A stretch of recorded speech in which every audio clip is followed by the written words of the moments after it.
Good afternoon, everyone. A warm welcome to all the panelists. Do we need to reintroduce ourselves? Jenny, why don't you? Yeah. It's on. Hello? Yeah. I'm Jenny. I run a design agency called Studio J, and we are about 12 years young. I've been in design for the last 2 decades and more, practicing design for 2 decades and more. Yeah, so here I am. Hi everyone, I'm Nishant Poddar. You can call me the wrong guy. I am representing WROGN, which is a men's fashion wear brand.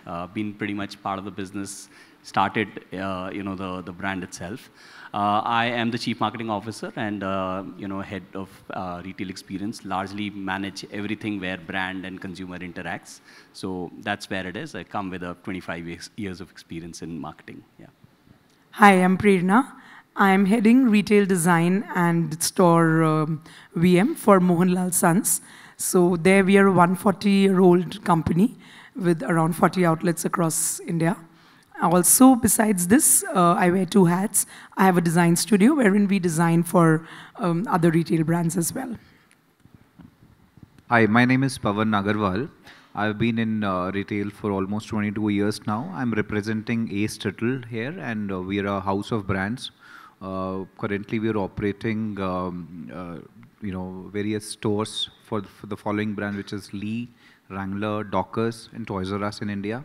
We are a very tech-forward organization when it comes to store design, visual merchandising, or anything which we think. So, it's very exciting to be here, and really looking forward to a fabulous discussion with the co-panelists here. Hi, I'm Rajesh Sharma. I'm an architect and CEO of Kalatmak Spatial Systems. We manufacture furniture and retail fixtures. We've been around for the last 40+ years. So welcome. I think our topic of discussion is seamless integration of technology in tactile storytelling.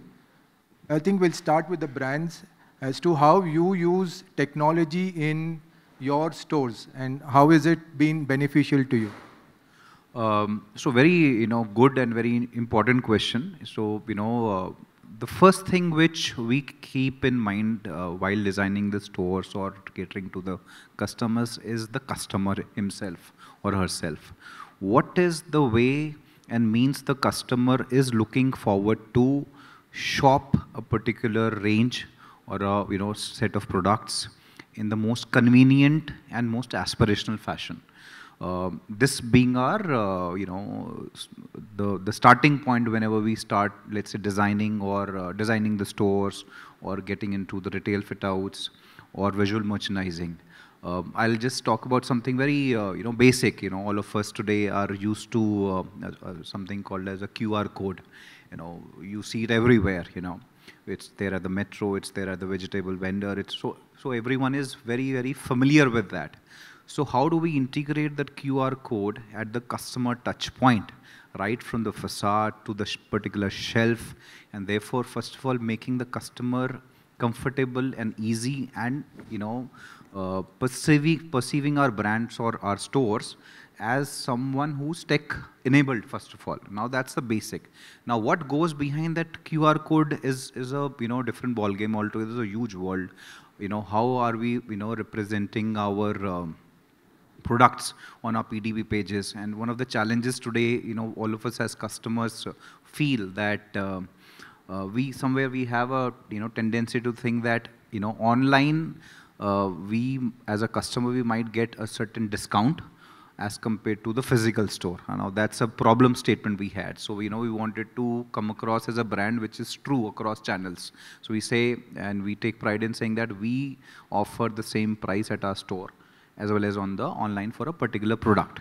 So how do we crack that? So integration of QR codes, electronic, we call it the electronic shelf labels, which is there at every, under every product. If you like a particular product, you scan it. It takes you to the PDB page. Not only it carries a lot of information about the product itself. Also, it shows you that even online the brand is selling at the same price. And then there, in case you're not able to find this size at your store, there is an option of adding it to the cart and getting it delivered. So the promise of being a truly tech forward, tech enabled store someone who's very, conscious about the entire omni-channel game in terms of the customer. That's how we start with. Talking about certain advanced, steps which we have taken is, of course, digital screens play a very important part in terms of, creating a certain image for the customers, saying that, okay, we are a modern, brand, we are a modern retailer, we are a modern store, basically. So that acts as a perception creation in the customer. Now, how, nicely or how, creatively can you use the, those, LED screens? Are they going to be only billboards for you that, okay, I'm running my campaign, etc.? Or are you also going to reflect on what's happening around you in the same city? For example, we've got a Wrangler flagship store in Indiaretailing, 100 feet road.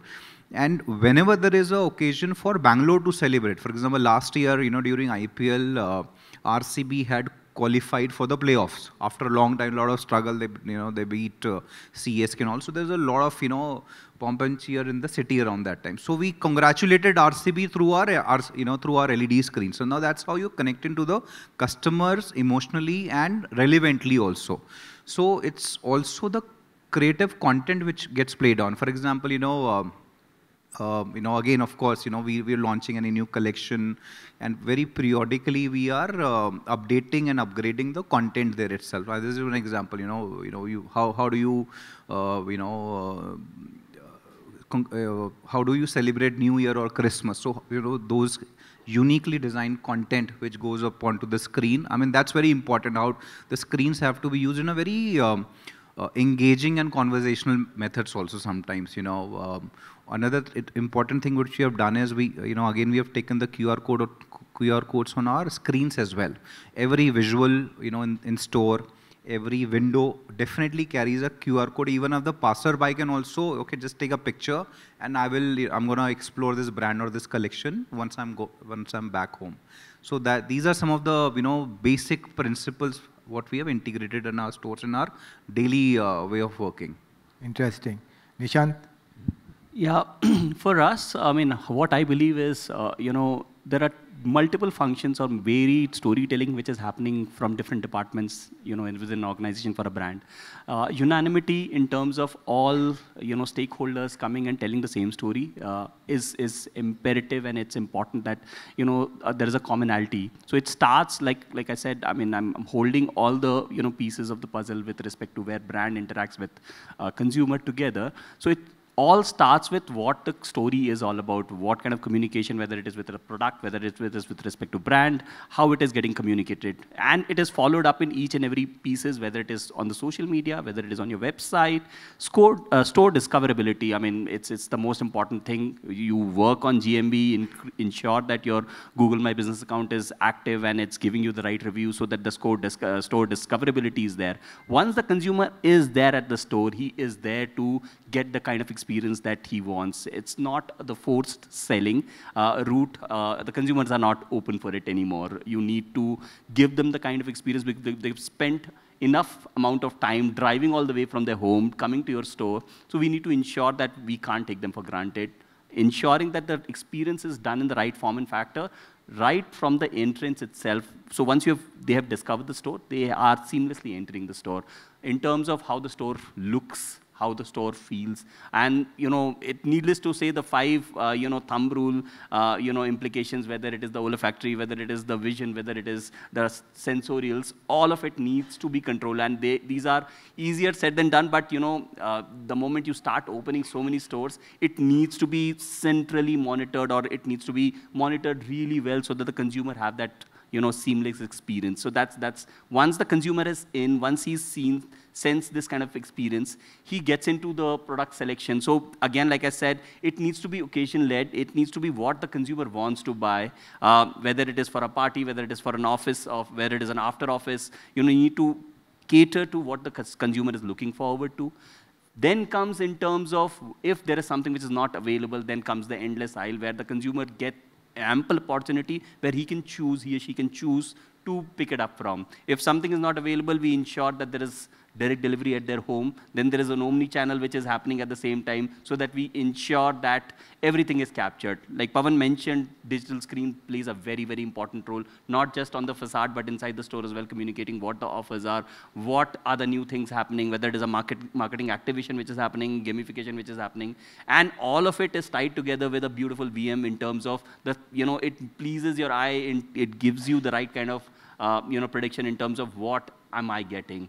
And price parity plays a very, very important role, because that if there is a broken section there and there is a mismatch, their consumer is put off and he's gone forever. So we need to be very, very, sure about all of these loop ends are connected together and seamlessly working. So, we try and tackle all of it. Easier said than I put them in points, but, multiple stakeholders working together to ensure that seamless delivery is happening for the consumer. Jenny, from a designer's perspective? I think from a design agency perspective, we've had opportunity to work with different sectors, different kind of businesses. So I think when we talk about technology integration, we've had the opportunity to work on experience centers where you're selling a product or a service. So also depending on what the brand is, the brand requires. Tech-enabled experience centers allows customers to engage, to understand what is the offering, to also understand products, also to see how you can get them back into the space. So from a retail design or an experiential design perspective, we have curated different kind of experiences, because requirement of customers and brands is also very different, So that's how it is. I mean, that's. Prerna, you are a designer and you represent a brand as well. So what are your challenges that you see while implementing tech at the store level? Yeah, so it is, what happens is when you're designing a store, I think cost happens to be one of the very big factors even in implementing technology, but it is very, very important. And you have to marry technology, and the design also has to be in place.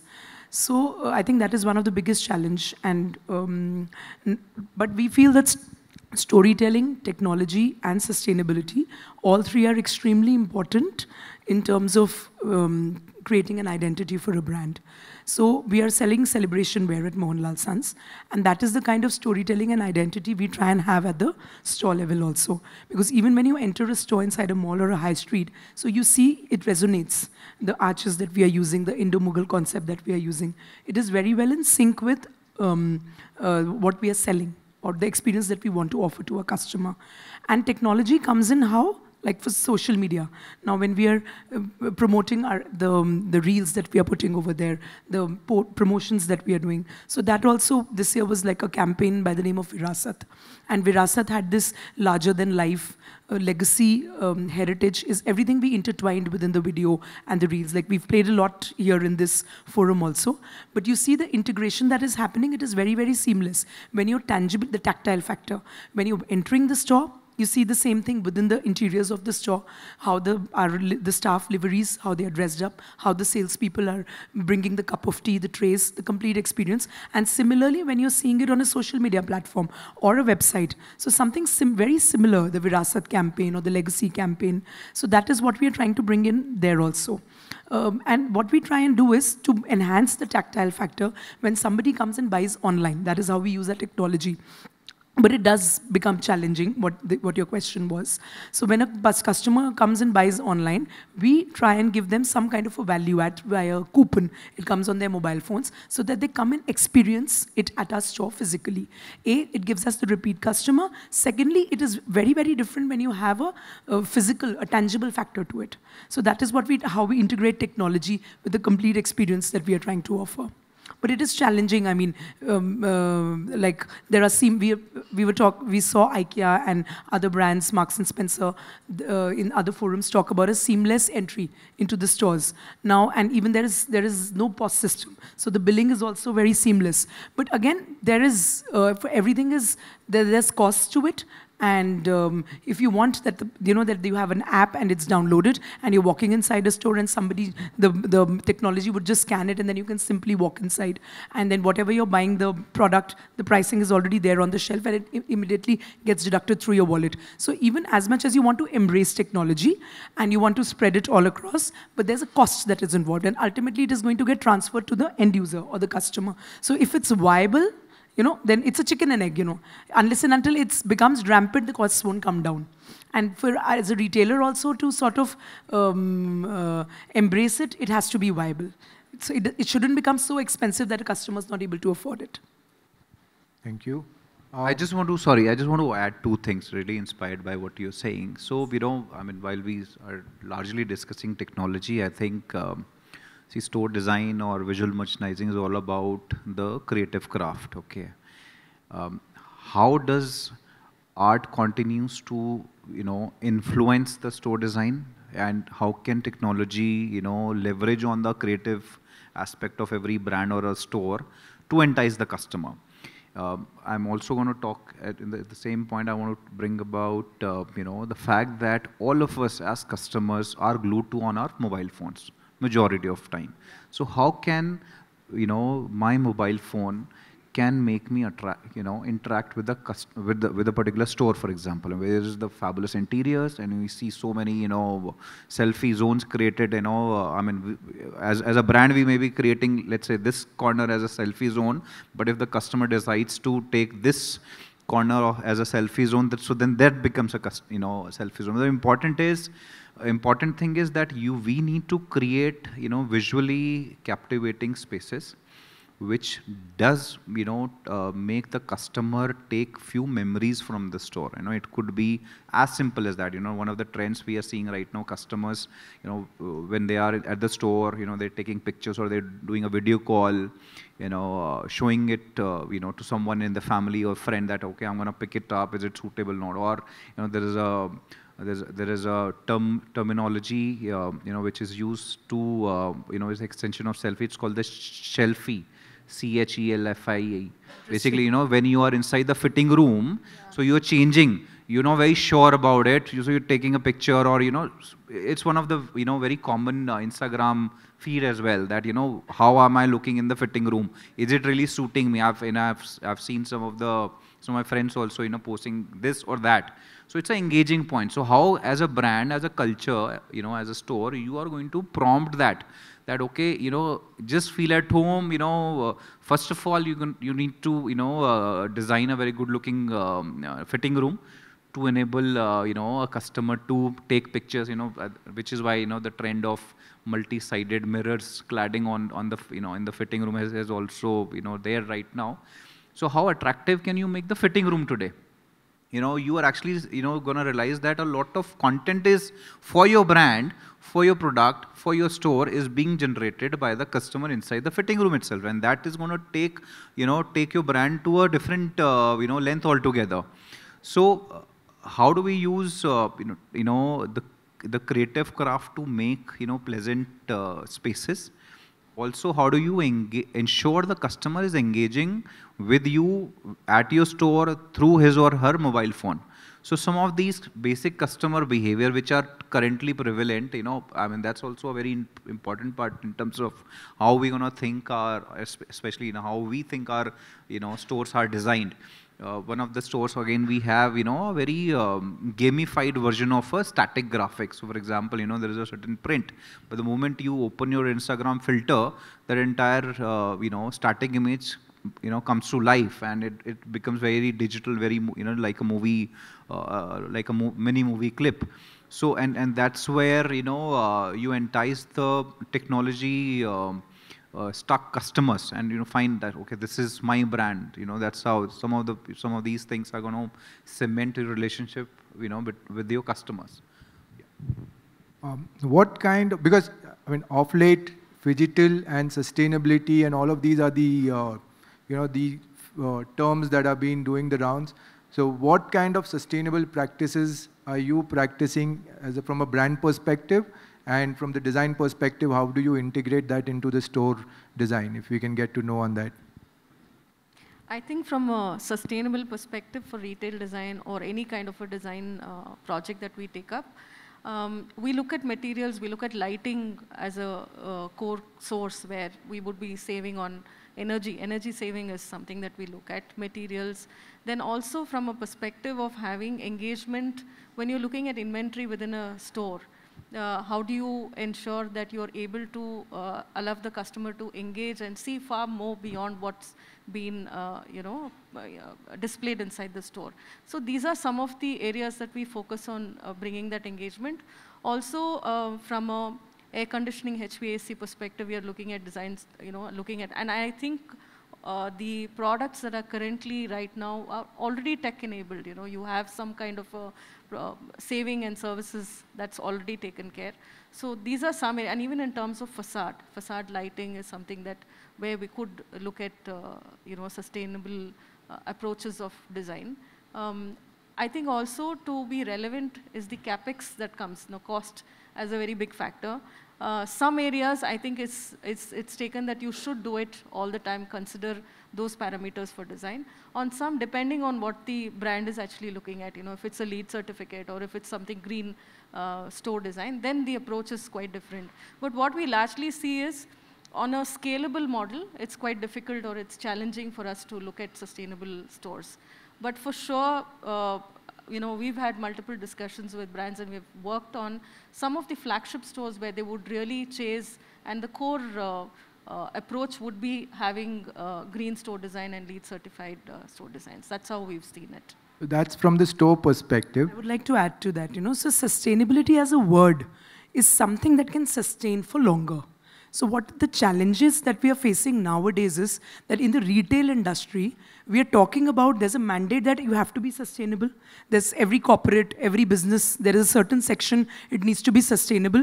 Now they are talking about environmental sustainability. What you're explaining, That's environmental. Yeah, environmental sustainability. But the brands don't perceive it as commercially sustainable. So that becomes a challenge in explaining as a designer to the retailer or anyone as much as they want to do it, but they're not able to do it because they feel that the cost is going to go up very, very high. Although I want to clarify that is not the case. And there is a level that how much sustainable you can get.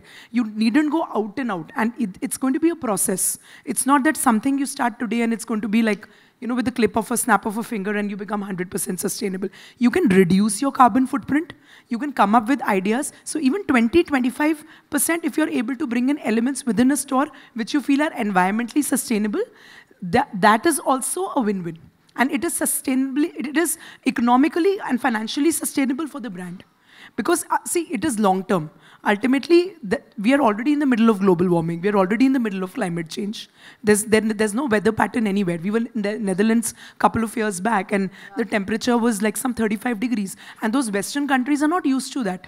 There's no air conditioning there. And what we'll do, we'll add more air conditioners, and there'll be more further carbon emissions. So we are worsening the situation. Now, Delhi is full of air pollution. Delhi, north rather, that entire belt. Delhi comes in the limelight because it being the capital. Now what happens is all the time you're constantly using air purifiers. But that is not sustainable. So as an industry also, we collectively need to come together and realize that 11% almost of the waste that a retail industry is contributing towards, by construction, by doing interiors. So we can largely address it by moving towards these practices slowly. And as designers, we all need to sort of pitch in. We're carrying that responsibility on our shoulders. So it's a very important thing, but I think it's there to stay. It is the need of the hour, but it will still take time. Yeah, actually, it's very interesting, point you've mentioned, and maybe, in fact, we are in touch with you also, Prerna, Yes. for that. So we are also looking at maybe X percentage of our stores to be built through sustainable, materials, etc. So there is a certain bit. There is an initiative. Of course, you don't want to, reinvent your entire capex cycle from, okay, I'm going to change everything, but keep a provision of X percentage of your brand expansion. Okay, I'm going to open, certain percentage of my stores as sustainable.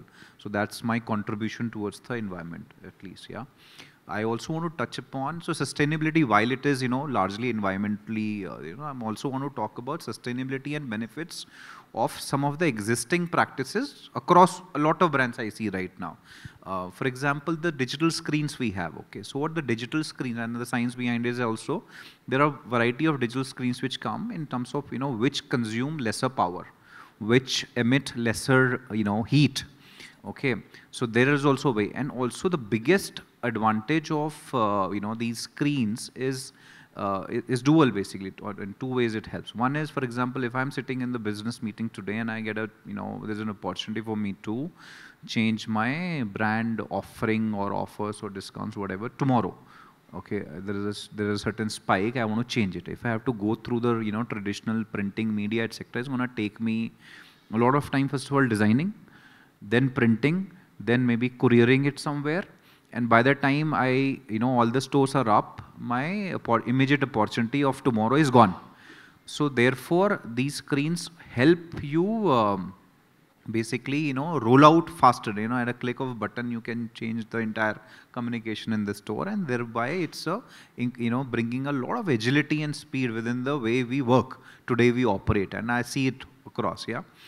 Second part, what I see is, very fabulously done by a lot of brands today is, the modularity of the fixtures. So, there used to be a lot of stiffness around, stiffness as in, earlier, especially the large format stores or larger stores, they used to create a certain type of specialized fixture for a particular category, etc. But I think in the last 2-3 years, I'm seeing that trend that, fixtures are becoming modular. Okay, and that's a fantastic, step taken, because it gives me a fabulous, not only it brings down my capex, it also helps aiding in, changing my merchandise offering to for the customer. For example, a particular collection is working very well on the ground floor, and if I feel it needs to be swapped with, maybe a better location in the store, I don't have to break down the fixture, create a new fixture, create a new zone. All I just need to do is just, pick up the merchandise, move it from one end of the, store to another, and immediately see results. One of the stores I also saw that, we were thinking that maybe women do not like to go on the first floor. And the particular store was, contributing about 8-9% to the women's wear business. And, there was a constant feedback which was coming from the store that, okay, we can do more if you take it to the first floor.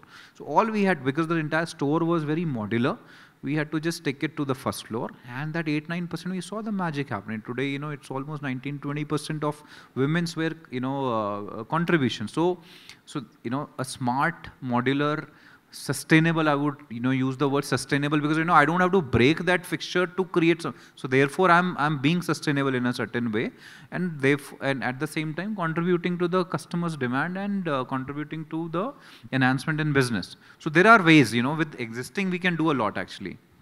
To add to Pawan, this one, see, when we currently worked on a multi-brand outlet in the Tier 2 city where the size is about 150,000 square foot.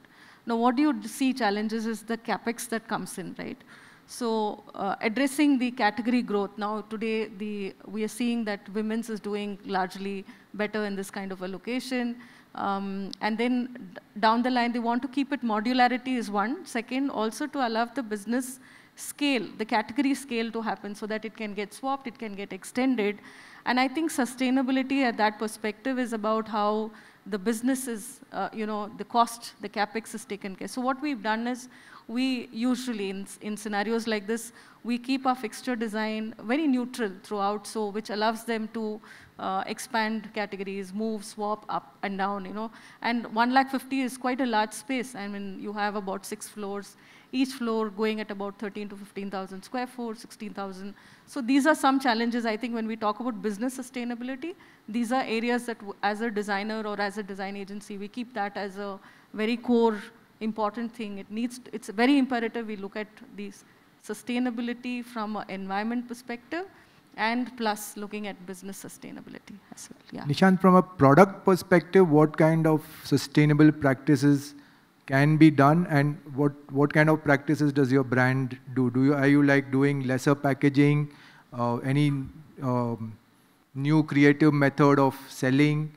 What kind of practices do you have? Do you have anything? Yeah, sure. I mean, we started with the sustainable program about 10 years ago. You won't believe, I mean, about 10 years ago, we came up with our SIS format. It was a bamboo-made format. We went wrong because bamboo, it leaves splinters, and a lot of time, splinters would get stuck to our product. It was a core mistake. We had to redo that. But the ethos was largely, we started thinking about sustainability back then when we started this, operating this.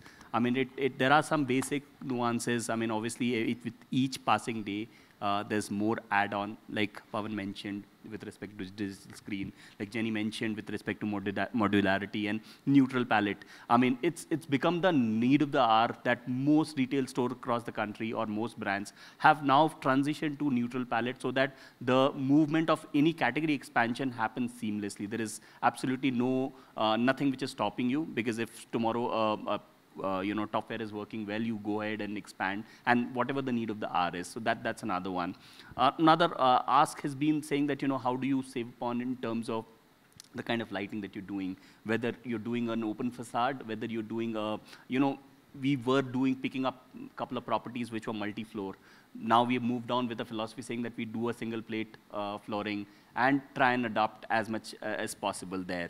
But these are largely as far as physical retail store is concerned, because particularly like reprinting, putting across a lot of collateral, it is a huge amount of, colossal amount of not just effort, but recycling and all of it. It takes a lot of it away. So digital things work really well. In terms of product, we have gradually started introducing some sustainable products, to our line. Yes, it comes at a cost where we are also evaluating whether consumers are prepared for it or not. One is the supply side, where as a brand we are trying to push it. It also comes in from a demand side, whether the consumers are willing to pay for that incremental cost or not, and we are evaluating it, and gradually the endeavor is to ensure that we add more to the product. Now coming to the shipment, which is largely from an e-commerce and omni, we are trying to use recyclable packaging so that, we are not adding more of it. And, and that's something which has been a conscious call ever since we've started and giving a thrust to our D2C. And that's a conscious effort that we're doing towards the packaging. That's just a quick last question. Do you see technology and sustainability coming into the picture, and your stores sizes becoming, can technology help you reduce your footprint of the store? Because if you're able to sell more and more online through digital platforms, do you really need a larger store out there, physical retail stores? Is that a possibility that you see in the near future? See, it's all moved, like I mentioned, it's all moved on to store experience. Consumers are no longer just coming there for buying a product, it's also experiencing the product. I mean, Pawan mentioned about, a selfie zone inside the trial room. You won't believe we have actually selfie mirror there at the store so that consumers can place their phones and click themselves. And it's a rage with the younger ones, millennials or younger millennials or Gen Zs. I mean, they are getting into the store, trying different garments, clicking images. So we have facilitated that, saying that, why don't you come over? So it's an experience of its kind. Yes, in times ahead, we are seeing that it's going to come together with omni-channel sales or online, buy anywhere, pick up at store. So all of it is going to merge together, because, it's no longer trying out, because the kind of product that brands are offering, it's not just price parity, it's also leads to quality, what kind of fabric, and so on and so forth. So thank you for the very insightful knowledge. I hope our audience also liked it. Thank you. Thank you so much. Thanks so much.